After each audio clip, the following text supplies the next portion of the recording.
Very good morning friends. फिर से नया चैप्टर शुरू कर रहे हैं। रीड टू पे अब हम आए हैं। ऑटोफैब टेक्नोलॉजी के बारे में बहुत ज़्यादा जाना, बहुत ज़्यादा समझा।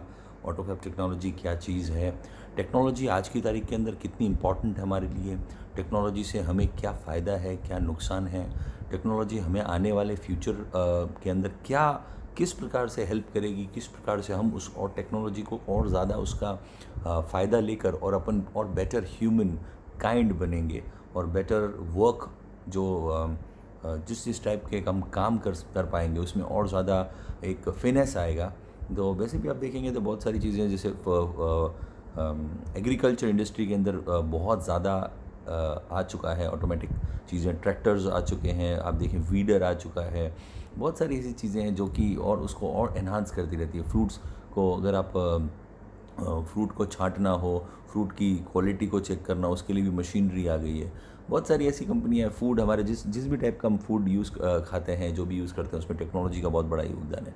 कपड़े जो पहनते हैं वो भी टेक्नोलॉजिकल हो गए हैं। कपड़ों के अंदर वो आप देखेंगे तो ब्रीदेबल जो कपड़े हैं उसको तो उसकी ज़्यादा वैल्यू की जाती है। स्पोर्ट्स के जो होते हैं गाड़ियाँ हैं तो वो और ज़्यादा टेक्नोलॉजिकली प्रोन अच्छी होती हैं कि वो ज़्यादा एयर रेजिस्टेंस को कम से कम झेलें और ज़्यादा फास्टर तरीके से जाएं, तो पेट्रोल भी हमारा बचता है। तो ये सारे के सारे ऑप्शंस अगर हम अब देख रहे हैं तो हम टेक्नोलॉजी के बहुत ज़्यादा शुक्रगुजार हैं। और आने वाले फ्यूचर के अंदर कहते हैं ना कि टेक्नोलॉजी हमें ऐसे लेवल पे लेके जाएगी जिसको हमने कभी सोचा भी नहीं होता। आज से 500-600 साल पहले भी अगर किसी ने सोचा, 500 तो बहुत पहले की बात कह रहा हूँ, मैं कह रहा हूँ आज से 150 साल पहले भी किसी ने शायद सोचा होगा कि हम हवा में उड़ेंगे और हवा में उड़ के यहाँ से वहाँ चले जाएंगे, या फिर पानी के अंदर चलेंगे, पानी के अंदर सबमरीन्स जो हैं, हम उतने दिन हम पानी के अंदर रह पाएंगे, समुद्र के अंदर हम गोते लगा पाएंगे, इतने इतने टाइम तक रह पाएंगे, पॉसिबल नहीं था। ठीक है, पर टेक्नोलॉजी ने हमें वो सब करने का मौका दिया है और हमारे जो साइंस ने वो सारे दरवाजे खोल दिए जिसके लिए हम कभी ख्वाब देखते थे। कोई भी चीज़, एक ऐसी छोटी से छोटी चीज़ को भी इतना बेहतर तरीके से और बहुत अच्छे तरीके से बनाया गया। आप टेलीविज़न देखें, टेलीविज़न स्मार्ट हो चुका है।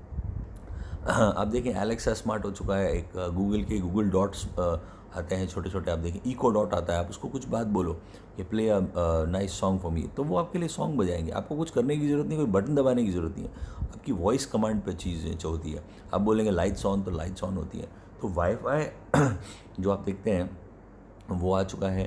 और इस प्रकार का इंटरनेट फैसिलिटी इतनी ज़्यादा हम इंटरनेट के साथ कनेक्ट हो चुके हैं कि हम अपने आप को आपकी बॉडी का टेम्परेचर स्मार्ट वॉच बता देता है। तो ऐसी बहुत सारी चीज़ें हैं जो हमको और ज़्यादा बेटर ह्यूमन बीइंग बनने का मौका मिलती है। और हमारी कितनी कैलोरीज बर्न हुई है, आज मैंने कितना खाना खाया है, मेरी बॉडी को कितने मिनट्स की वॉक की ज़रूरत है, मेरी बॉडी का ब्लड प्रेशर सही है कि नहीं है, डायबिटीज़ कंट्रोल में है कि नहीं, ये सारी की सारी चीज़ें एक छोटा सा स्मार्ट वॉच कर देता है।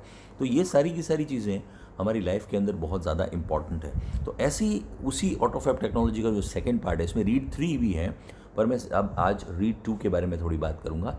रीड 2 है अ पालनपुर यूथ री invents the humble watch.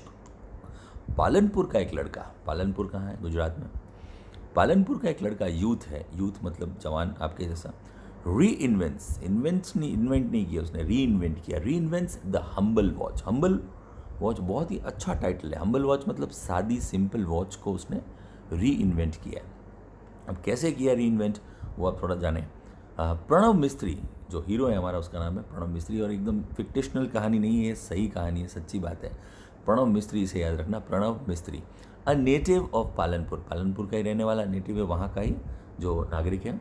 North Gujarat, जो गुजरात के नॉर्दर्न साइड के अंदर आता है। ठीक है, नॉर्दर्न साइड कहाँ है? जो ऊपर राजस्थान के क्लोजर के अंदर है। आप देखेंगे पालनपुर एक्चुअल के अंदर राजस्थान का बॉर्डर ही आप देखेंगे। तो पालनपुर से थोड़ा सा भी आप 100 किलोमीटर्स की तरफ जाएंगे तो 100 से भी कम किलोमीटर्स पर अगर आप पालनपुर से निकलेंगे तो you can reach mount Abu and Sirohi, जो कि राजस्थान बॉर्डर है। तो बिल्कुल on the touch, on the words of Rajasthan. Showcased the impossibly futuristic watch, उन्होंने शोकेस किया, बताया, देखो फोटोग्राफ के अंदर दिखाई दे रहा है, शोकेस किया है, दिखाया एक चीज़ को शोकेस करके। शोकेस मतलब उसका पूरा पूरा कहते हैं ना, पूरा अच्छे तरीके से उसका प्रदर्शन किया। द इम्पॉसिबली, ये राइटर खुद बोल रहा है, इम्पॉसिबली जिसका कभी इम्पॉसिबिलिटी थी ही नहीं, फ्यूचरिस्टिक वॉच।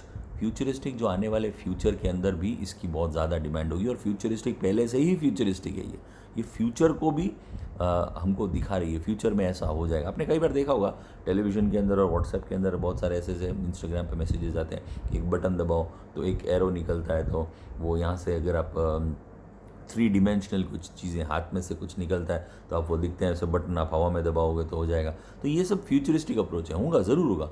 तो फ्यूचरिस्टिक अप्रोचेस हैं। तो उस वॉच का नाम क्या है? Watch gear to the world. उस वॉच का नाम उन्होंने रखा gear, gear to the world. Gear, अब देखो आर्मरी के जो भी गियर होता है उसे भी कहते हैं, जो भी एक ढाल है, तलवार है, उसे सबको गियर बोला जाता है। अब इसको गियर क्यों बोला गया है? क्योंकि इसके अंदर बहुत सारी चीज़ें अवेलेबल है। गियर का मतलब उसके अंदर सब कुछ है, ऐसी ऐसी चीज़ें जो आपने सोची नहीं होगी।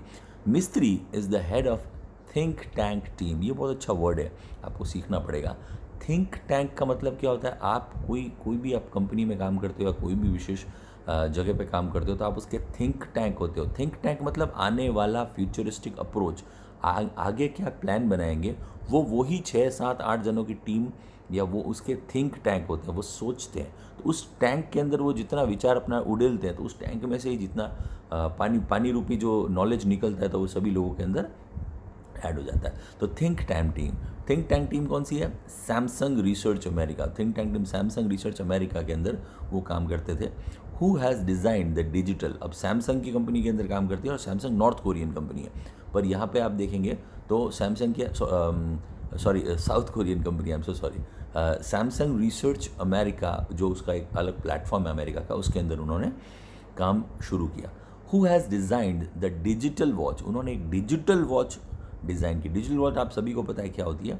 Watch that lets you check messages. जो आपको मैसेज चेक करने के ऊपर, उसके ऊपर आपके मैसेज आ जाएंगे। अगर आपका उसका कनेक्टिविटी होगी आपकी सिम के साथ तो आपके मैसेजेस आ जाएंगे विद ए ग्लांस। आप नज़र के अंदर एक नज़र फिराओगे और उसके अंदर मैसेजेस सारे आप रीड कर पाओगे। और मेक कॉन्वर्सेशन 007 स्टाइल, और आप उससे बात भी कर पाओगे। उसको अपनी उंगली को यहाँ पे लेके कान पे रख के आप उस पर बात भी कर पाओगे, या यूँ यहाँ पे भी बात करके बात कर पाओगे। अब वो इन्होंने बोला 007 स्टाइल। 007 क्यों बोला गया? क्योंकि जेम्स बॉन्ड एक बहुत ही फेमस कैरेक्टर था, आपने सुना होगा। तो सर आर्थर कॉनन डॉयल करके एक बहुत फेमस राइटर है, तो उन्होंने बहुत ज़्यादा शर्लॉक होम्स के बारे में लिखा है। तो शर्लॉक होम्स के जैसे ही ऐसा वो कई लोग कहते हैं कि सर आर्थर कॉनन डॉयल जो हैं वो शर्लॉक होम्स वो खुद वैसे ही केस सॉल्व करते थे और वो भी ऐसे ही थे। तो वैसा का वैसा 007 किसके बारे में बोला गया है? James bond. तो ये भी एक रियल लाइफ कैरेक्टर है कि जो अमेरिका के एक सीक्रेट सर्विस के एजेंट थे, तो उनके ऊपर ये कैरेक्टर है। 007 आपने सबको देखा होगा, बॉन्ड अलग अलग चीज़ें करता है, बॉन्ड जो चाहे वो कर सकता है। तो बॉन्ड को बात करनी होगी तो वो गाड़ी से बात करेगा, उसको लिए फ़ोन की ज़रूरत नहीं है। तो with gear you are able to make calls and receive calls without any even taking your phone out of your pocket. सबसे बड़ी बात, अब गियर क्या है? सैमसंग कंपनी का है, तो कनेक्ट हो जाएगा सैमसंग फ़ोन के साथ, वो उसके साथ पेयर हो जाएगा। जैसे आप ब्लूटूथ कैसे पेयर होता है वैसे पेयर हो जाएगा, और आप बिना अपना फ़ोन बाहर निकाले अपने घड़ी से डायरेक्ट आप लाइव बात कर सकते हो, काट भी सकते हो फ़ोन और लगा भी सकते हो, किसी को भी फ़ोन लगा सकते हो बिना अपने जेब में से फ़ोन को निकाले। सेड प्रणब मिस्त्री। ये किसने कहा? प्रणब मिस्त्री ने ये बात कही है। व्हेन आई वॉज 11, जब वो 11 वर्ष के थे, ही प्रणब यूज टू से।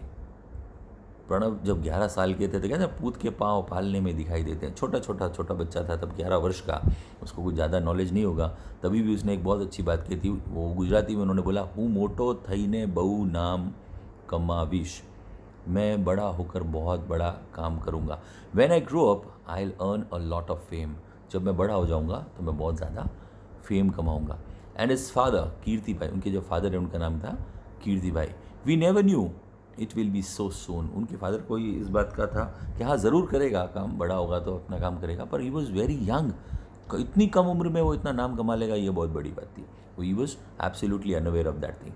Pranav was like any other child but his IQ powered him to the first rank in every academic year. Pranav बाकी सब बच्चों की तरह तो नॉर्मली था, हाइट वेट बॉडी आँखें वगैरह वो तो उसकी नॉर्मली थी, पर उसका जो IQ था, IQ का मतलब क्या होता है? Intelligent quotient. इंटेलिजेंट कोशेंट क्या है? कि आपका दिमाग की सोचने समझने की जो शक्ति है, तो उसका जो IQ लेवल था वो बहुत बाकी लोगों से बहुत अच्छा था और बहुत ही सुपर्ब था उस एज के हिसाब से। He was very good. Prove powered him, IQ की वजह से वो बहुत पावरफुल था to the first rank in every academic year. हर साल के जो एकेडमिक ईयर था, जो भी शिक्षण का जो साल था उनका, उसके अंदर हर बार वो फर्स्ट रैंक पे ही रहे। ही स्पेंट एट विविध लक्ष्य विद्या मंदिर पालनपुर। वो जिस स्कूल में पढ़ते थे उसका नाम था विविध लक्ष्य विद्या मंदिर Palanpur. He was good in every activity, और बहुत सारी एक्टिविटीज, सभी एक्टिविटीज़ के अंदर वो बहुत अच्छे थे। Be it studies, music, he sings और sports, plays badminton, set the proud father. उनके फादर बोलते थे उनका इंटेलिजेंट क्वेश्चन इतना अच्छा था कि वो खाली किताबी कीड़े ही नहीं थे, बुक वर्म नहीं थे, वो उस बाकी सब चीज़ों के अंदर भी बहुत अच्छे थे। He was good in every activity, सभी एक्टिविटी के अंदर वो बहुत अच्छे थे। बी इट स्टडीज़, चाहे वो स्टडीज़ हो, पढ़ाई के अंदर तो अच्छे थे ही क्योंकि एकेडमिक में नंबर 1 पे थे। म्यूज़िक बहुत अच्छा शौक था उनको, गाना भी गाते हैं प्रणव मिस्त्री, तो सॉन्ग की ट्रेनिंग फॉर्मल ली होगी और सीखा होगा, सुर ताल लय राग वो सब सीखे। और स्पोर्ट्स में बैडमिंटन खेलते थे, बहुत ही एजाइल गेम है, बहुत ही फास्टर तरीके से खेलना पड़ता है, जो भी बैडमिंटन खेलते हैं उन्हें पता होगा।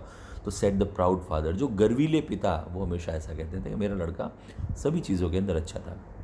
He studied in his mother tongue Gujarati, और सबसे बड़ी बात वो आपकी तरह गुजराती मीडियम के थे और बहुत ही पावरफुल थे। तो आप लोगों को भी बहुत इस बात पे गर्व होना चाहिए कि गुजराती हमारी मदर टंग है। He studied in his mother tongue Gujarati and later join Nirma university. 12वीं तक वो मदर टंग गुजराती में पढ़े और फिर वो निरमा यूनिवर्सिटी के अंदर उनका एडमिशन हो गया, जो अहमदाबाद के अंदर है। Ahmedabad for is BE bachelor of electricals में के अंदर इन कंप्यूटर इन इंजीनियरिंग, और वहाँ पे उन्होंने कंप्यूटर इंजीनियरिंग का सब्जेक्ट लिया। He went on to complete his post graduation industrial design from IIT Mumbai, और फिर बाद में अपनी पोस्ट ग्रेजुएशन जो MSc की डिग्री है वो कहाँ से ली, वो उन्होंने ली IIT मुंबई के अंदर जो IIT है वहाँ से उन्होंने अपनी इंडस्ट्रियल डिज़ाइन के अंदर डिग्री ली, which earned him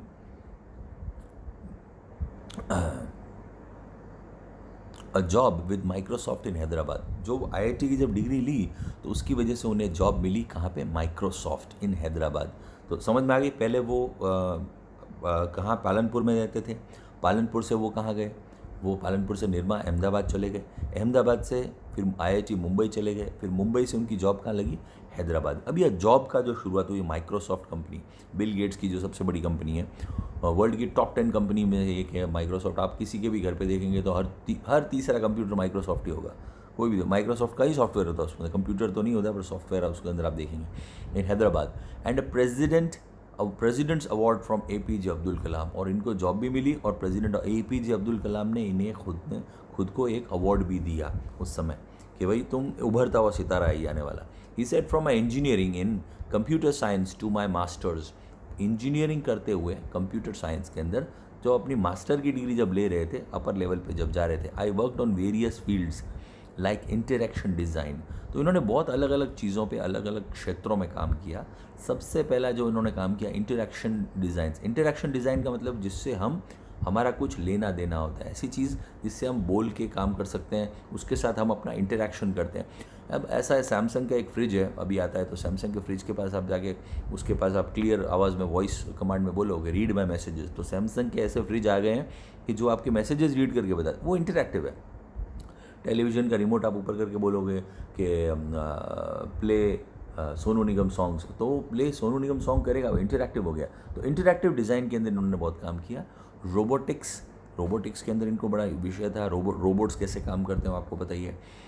computer graphics के अंदर जैसे VFX होते हैं, कंप्यूटर के अंदर कैसे ग्राफिक्स चेंज होते हैं, ग्राफिक और बेहतर कैसे किए जा सकते हैं, मूवीज़ वगैरह एनिमेशन जो भी आप देखते हैं उसके अंदर उन्होंने काम किया। HCI AI आर्टिफिशियल इंटेलिजेंस है, उसके बारे में इन्होंने काम किया। तो अलग अलग टाइप के काम इन्होंने अलग अलग जो भी इससे related, information graphics, embedded system मतलब जो सिस्टम के अंदर ही बैठे हुए कोडिंग सिस्टम है उसके अंदर भी और ज़्यादा इन्होंने मेहनत की।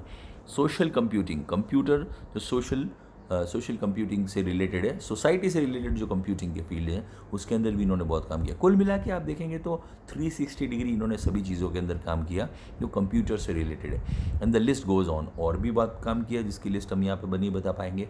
आई explore the fields with different projects and research papers, here are my some of my projects in brief. अब इन्होंने किया बहुत सारे अलग अलग डिफरेंट प्रोजेक्ट्स लिए, रिसर्च पेपर किए, और इनके कुछ ऐसे प्रोजेक्ट हैं जो कि ब्रीफ में हैं। अब इन्होंने जो जो प्रोजेक्ट किए उसको थोड़ा थोड़ा ब्रीफ में, कम शब्दों में इन्होंने बताने की ट्राई की है। टेलीटच, इसको अंडरलाइन करना और समझना, टेलीटच इनका जो पहला जो प्रोजेक्ट था वो टेलीटच था। Lets you touch and control thing from a distance. Teletouch क्या है? चीज़ों को कंट्रोल करने के लिए वो बाहर से टच करके दूसरी चीज़ों को कंट्रोल में ले आता है। टेलीटच एक रिमोट जैसा ही है। अब रिमोट के ऊपर आप अब उंगली घुमाएंगे तो कैसे वो टीवी काम करता है, तो वैसे ही control thing from distance, see through your smartphones camera, और वो आपके स्मार्टफोन के कैमरा से देखता है। And control everything you see on the screen by touching it, और सभी चीज़ों को आप देख, मतलब आपने स्मार्टफोन से घुमाओगे तो कैमरा वहाँ पे घूम जाएगा, समझे? तो वो कैमरा उस टेली टच से काम करता है। Screen by touching it, now you can interact with your appliances from distance. तो आप अपने जो भी अप्लायंसेज हैं उनको, जैसे ड्रोन कैमरा आपने देखा होगा, ड्रोन जब हवा में जाता है तो उसको मैं अपने हिसाब से टेली टच से कंट्रोल करते हैं, तो उसका कैमरा ऊपर नीचे जूम इन जूम आउट अपने आप होता है। हम वहाँ जाके ऊपर से नहीं करते हैं, यहीं से ही सब टेली टच होता है। तो वही बात बता रहा है, control everything you see on the screen by touching it. Now you can interact with your appliances from a distance. आप इंटरैक्ट कर सकते हैं अपने अप्लायंसेज के साथ फ्रॉम डिस्टेंस, दूरी से, इन अ फन वे, मज़ा लेते हुए। टीवी अल्लाह किसके साथ आप मज़ा ले सकते हैं? टीवी के साथ मज़ा ले सकते हैं, अलार्म के साथ मज़ा ले सकते हैं। आपका अलार्म को इंटरैक्टली टच करके आप अपने आपके पास जो स्मार्ट वॉच है सब टच करेंगे, मोबाइल से टच करेंगे तो अलार्म बंद हो जाएगा। म्यूज़िक प्लेयर चलेगा, रुकेगा, बंद होगा, वापस म्यूज़िक लाउड हो जाएगा, सब कुछ। ओपन द डोर खुल सकता है। टर्न ऑन द लाइट, आपकी लाइट्स खुल सकती हैं just by touching it on screen. आपके मोबाइल की स्क्रीन के ऊपर टेली टच से आप जो चाहे वो ऊपर नीचे कर सकते हो। इट्स सिंपल, ठीक है। अभी आप देखें स्मार्ट बल्ब, वाईफाई बल्ब भी आ गए हैं जो स्मार्ट बल्ब से कनेक्ट करते हैं। एक एक बल्ब के अंदर 16-16 हज़ार कलर्स होते हैं, तो आप जैसा चाहे वैसा कलर अपना मूड सेटिंग कर सकते हो, कम कर सकते हो, डिम कर सकते हो, फास्ट कर सकते हो। स्मार्ट बल्ब अवेलेबल है, आप अमेज़ॉन पे सर्च करेंगे तो आपको मिलेंगे स्मार्ट बल्ब, वाईफाई बल्ब। तो वो आप जब पहुँचेंगे, और उनकी टाइमिंग भी है कि भाई अभी सुबह हो गई तो 6 बजे अपने आप बंद हो जाते हैं, तो वो दे आर मनी सेविंग। तो ये सारी चीज़ें टेक्नोलॉजिकली हमें और पावरफुल और बहुत साउंड बनाती है। Appliances from distance in a fun way, TV, alarm, music system, open the door, turn on the light just by touching it on screen. It's simple. Teletouch lets you interact with your world with touch from a distance. सबसे बड़ी बात, टेलीटच आपको क्या करता है? अपनी दुनिया के साथ इंटरेक्ट करने का मौका देता है, कि जो कि आप अपने टच से अपनी पूरी दुनिया को टच करके उसको फील कर सकते हो और उसको कंट्रोल कर सकते हो। अगला जो है टेलीटच से कि जैसे ही हिंदी वर्ड, इसको हिंदी नहीं संस्कृत वर्ड है ये, स्पर्श। Sparsh lets you conceptually transfer media from one digital device to your body and pass it to other digital device by simple touch gestures. अब ये बहुत बड़ी बात कह रहे हैं, ये बोल रहे हैं ऐसी चीज़ है स्पर्श कि यहाँ से जो, अगर इधर से मैं किसी चीज़ को टच करूँ, किसी टेक्निकल डिवाइस को टच करूँ, तो वो डेटा मेरी बॉडी में से होते हुए मेरे दूसरे हाथ से उसके अंदर, वो चीज़ के अंदर डेटा चला जाएगा। Digital device by your body and pass it to the other digital device by simple touch gesture. कुछ टच कर आप करोगे तो वो काम हो जाएगा। जैसे काफ़ी स्मार्ट टीवी ऐसे हैं जो आपके हाथ के जेस्चर से काम करते हैं। आप यूँ हवा में करेंगे, उसको टच भी नहीं करना है, वो हवा में ही काम करेगा तो वो टच हो जाएगा। Touch whatever you want to copy from laptop, किसी भी लैपटॉप में से किसी चीज़ को कॉपी करना चाहते हैं, टीवी, स्मार्टफोन, ई बुक आपने पढ़ी, किंडल को पढ़ा होगा शायद आपने, तो वो आप जब भी उसको रीड करेंगे, पढ़ेंगे smartphone, now it is saved conceptually in you. जैसे इसको टच करेंगे तो वो आपकी बॉडी के अंदर सेव हो जाएगा, कंसेप्चुअली वो सेव हो जाएगा। Next, touch the device you want to paste, अपने हाथ से उसको टच करके और दूसरी टेक्नोलॉजी, दूसरे जो डिवाइस है उसके ऊपर आप टच करोगे, जैसे आप टच करो next the device you want to paste, तो वहाँ पेस्ट हो जाएगा। Sparsh uses touch based interaction as a indication for what to copy from where and where to pass it on. कितनी बढ़िया बात है, आपको कोई कट कॉपी पेस्ट वो करने की ज़रूरत ही नहीं है। आप खाली उंगली रखो उसके ऊपर, वो डेटा अपने आप कॉपी हो गया, दूसरे डिवाइस के ऊपर आप उसको पेस्ट कर दो, अपने आप पेस्ट हो जाएगा। तो वो अपने आप आपस में समझ जाएंगे, स्पर्श टेक्नोलॉजी आएगी आपस में। इवेंचुअली तो वो एक दूसरे को कॉपी और डिवाइड, कॉपी पेस्ट ही कर रहे हैं, पर वो उसमें हमारा हाथ काम करेगा, तो हम और ज़्यादा टच करने के अंदर आएंगे और टेक्नोलॉजी प्रोन होते जाएंगे। ठीक है। Touch based interaction as an indication for what to copy from where and where to pass it on. अगला है sunflower. Lets us track the sun. Sunflower हमें क्या करेगा, एक देखो यहाँ पे फोटोग्राफ भी दिया गया है, तो हमको ट्रैक करेगा सन को, सन कहाँ पे है।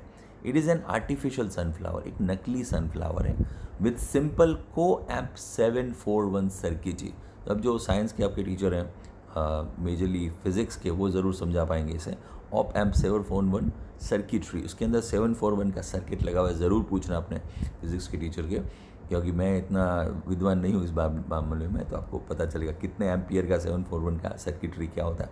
And photo sensors he has created a sunflower which would move with sun, वो अब वो पूरे दिन सनफ्लावर की तरह पूरी सूरज की रोशनी लगा। हम क्या सोलर पैनल लगाते हैं, पर वो एक साथ ही लगा रहता है, पर ये क्या इतना ऑटोमेटिक है कि पूरी की पूरी सूरज की रोशनी सुबह 7 बजे से लेकर शाम की 7 बजे तक पूरी सूरज की रोशनी उसके आगे पीछे इर्द गिर्द घूमते हुए यूज़ करेगा। Which would move with them, though later the concept was very efficiently used in solar panels in his institute, as the panels could get the most efficient angle each time.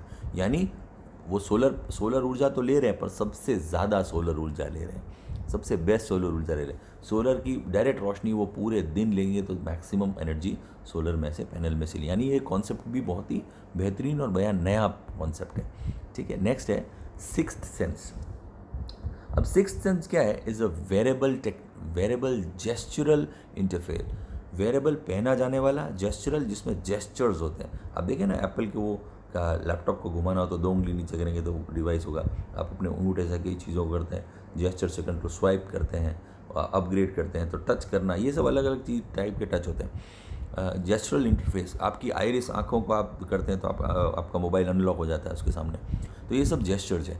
जेस्चरल interface that augments मतलब जो और बढ़ा देता है, powerful कर देता है, augments the physical world around us, हमारे आसपास का जो फिजिकल वर्ल्ड है उसे और ऑगमेंटेड रियलिटी में हमें दिखाता है। 3D रियलिटी के अंदर हमें अंदर बाहर सब कुछ दिखाई देता है। हम कैसे कार में बैठे होते हैं और 3D मैपिंग दिखाई देती है, तो हमको पता चलता है आगे जाके ये बिल्डिंग है, हम दिख नहीं रही है, उसके आगे को 2-3 मकान है, पर हमको पहले चौथी 5वीं बिल्डिंग भी दिखाई देती है। वो ऑगमेंटेशन है, augments the physical world around us, तो हमारे आसपास का फिजिकल वर्ल्ड भी हमें दिखाई देता है।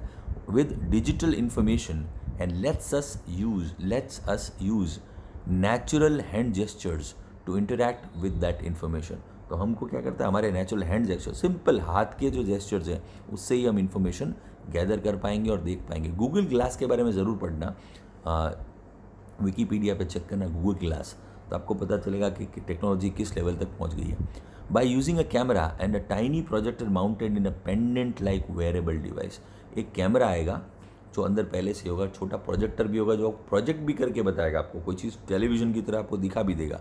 एक पेंडेंट, गले के अंदर पेंडेंट पहनते हैं लाइक अ वेरेबल डिवाइस। अब पेंडेंट ज़रूरी नहीं गले में पहनते हैं, हाथ में भी पहन सकते हैं, लाइक वेरेबल डिवाइस, कहीं भी पहना जा सकता है। Sixth sense sees what you see and visually augments any surface और objects we are interacting with. Sixth sense क्या करेगा, हम कोई भी चीज़ को जब देखते हैं तो विजुअली ऑगमेंट, उसको और ऑगमेंटेड करके बताएगा, उसका 3D व्यू हमको बता देगा, उसके अंदर बाहर क्या चीज़ है, उसमें क्या किससे बना है, कैसे वो चीज़ काम करती है, वो सारी की सारी इन्फॉर्मेशन हमें उससे रिलेशन में बता देगी। Interacting it projects information into surfaces, walls and physical object, वो किसी भी सरफेस के ऊपर, आप सामने आपके अलमारी है तो अलमारी के ऊपर आपको वो दिखा देगा, आपके सामने तकिया है तो तकिए के ऊपर आपको वो इन्फॉर्मेशन बता देगा। तो वो सारी की सारी information, surfaces, walls, physical objects around us, and lets us interact with the projected information, और जो इन्फॉर्मेशन प्रोजेक्ट हो रही है उसके साथ भी आप इंटरैक्ट कर सकते हो, उससे बात कर सकते हो, उसमें और ज़्यादा अंदर जा सकते हो। जैसे विकीपीडिया को हम सर्च कर रहे हैं तो और ज़्यादा हम अंदर जाते रहते हैं, तो और ज़्यादा उससे इन्फॉर्मेशन गैदर कर सकते हो through natural hand gestures and movement. अपने हाथ को आगे करते जाएंगे तो वो मूव होता जाएगा और वो और अपग्रेड लेवल पे जाता जाएगा, आर्म मूवमेंट्स, हाथ का इशारे से, और on our interaction with the object itself, और हम उस ऑब्जेक्ट के साथ इंटरेक्शन कर सकते हैं। यानी कोई स्पेशल आपको लैपटॉप, कंप्यूटर, किसी चीज़ की ज़रूरत नहीं है, वो पेंडेंट है, वो अपने आप ऑगमेंट करेगा चीज़ को, वो प्रोजेक्ट करेगा किसी भी सरफेस के ऊपर, और आप उसको अपना का घर पे बैठ के या कहीं पर भी, किसी ट्रेन में चलते हुए, किधर भी आप अपना डेटा यूज़ कर सकते हो, समझ सकते हो चीज़ों को, और ज़्यादा बेटर उस लेवल पे पहुंच सकते हो। तो सिंपल हैंड जेस्चर से ये काम होगा, through natural hand gestures, arm movements और interaction with the object itself. Sixth sense attempts to free information from its confines by seamlessly integrating with the reality. सबसे बड़ी चीज़, बहुत अच्छी बात बताई है, सिक्स्थ सेंस अटेम्प्ट करता है, ट्राई करता है टू फ्री इंफॉर्मेशन फ्रॉम, वो इन्फॉर्मेशन को फ्री कर देगा हमारे लिए। जो भी टाइप की इन्फॉर्मेशन हमको कहीं से, किसी कंप्यूटर से, किसी डिवाइस से, मोबाइल से मिलती है, तो वो अब हमको उसकी ज़रूरत नहीं है, वो हमारे अंदर ही है इन्फॉर्मेशन। हम उस इन्फॉर्मेशन को जब चाहे एक्सेस कर पाएंगे। उसको कन्फाइंड नहीं करना है, उसको दबा के नहीं रखना है। कन्फाइंड बाय सीमलेसली इंटीग्रेटिंग, कहीं पर भी उसका कहीं वो डोरा छुपा हुआ नहीं है, कहीं पर चार्जर लगाने की ज़रूरत नहीं होगी, वो सीमलेस हो जाएगा, उसका कोई भी पारावार नहीं हो, सब जगह से एक्सेस हो जाएगा। इंटीग्रेटिंग जो हमको इकट्ठा करता है विद द रियलिटी, सच्चाई के साथ हम उसको इंटीग्रेट कर पाएंगे। एंड दस making the entire world your computer, पूरी दुनिया हमारा खुद का पर्सनल कंप्यूटर बन जाएगी। हम जब चाहे, जो चाहे, जिस समय चाहे एक्सेस कर पाएंगे। तो ये थोड़ा बहुत अच्छा चैप्टर है, इसे ज़रूर पढ़ना। कोई भी डिफ़िकल्ट वर्ड्स हैं तो इसको थोड़ा सर्च भी करना, थोड़ा गूगल पे आप जाइए, विकीपीडिया पे सर्च कीजिए। कोरा बहुत अच्छी साइट है, QUORA। कोरा पे आप जाएंगे तो आपको बहुत सारे वर्ड्स के मीनिंग और उसकी जो different opinions of the world है, आप अपने ओपिनियन भी रख सकते हो। तो सोशल टेक्नोलॉजी, जो सोशल लेवल पे जो भी चल रहा है उसके बारे में आप थोड़ा ज़्यादा पढ़ें, उसको ज़्यादा समझें। तो अभी हम एंड्रॉयड और iOS के बीच में ही फंसे हुए हैं, तो उससे और ज़्यादा भी आप देखेंगे तो आपको समझ में आएगा कि एंड्रॉयड एक्चुअल में लिनक्स बेस है। ठीक है, तो लिनक्स बेस क्यों सक्सेसफुल है, एंड्रॉयड क्यों सक्सेसफुल है, लिनक्स क्यों इतना सुपर्ब रहा, तो ये जानने लायक बात है। कई लोग लिनक्स में ही काम करते हैं, ठीक है, कई लोग माइक्रोसॉफ्ट अभी भी यूज़ करते हैं, माइक्रोसॉफ्ट के फ़ोन्स फेल रहे हैं, पर लिनक्स का एंड्रॉयड सुपर हिट रहा है। तो ये सारी चीज़ें हमको दिमाग में रखनी पड़ेंगी कि हम आने वाले फ्यूचर के अंदर किन चीज़ों के साथ ज़्यादा इंटरेक्शन करना चाहेंगे, किन चीज़ों के साथ ज़्यादा कनेक्ट होना चाहेंगे। तो आज के लिए इतना ही, बहुत बढ़िया चैप्टर था। रीड 2 कंप्लीट हो चुका है, रीड 3 में हम जाएंगे, तब एक पोम जैसा कुछ है, तो वो पोम हम पढ़ेंगे और पोम को थोड़ा ज़्यादा समझने की कोशिश करेंगे। टेक्नोलॉजिकली पोम बहुत सुंदर होगी, मुझे उम्मीद है उसमें और मज़ा भी आएगा। अब आज के लिए हम इतना ही करते हैं, और बी हैप्पी, स्टे सेफ, और थोड़ा ध्यान रखिए अपना। मैं एक चीज़ कनेक्ट करूँगा इसमें, आप ज़रूर इसे बाद में देखिएगा। Thank you very much.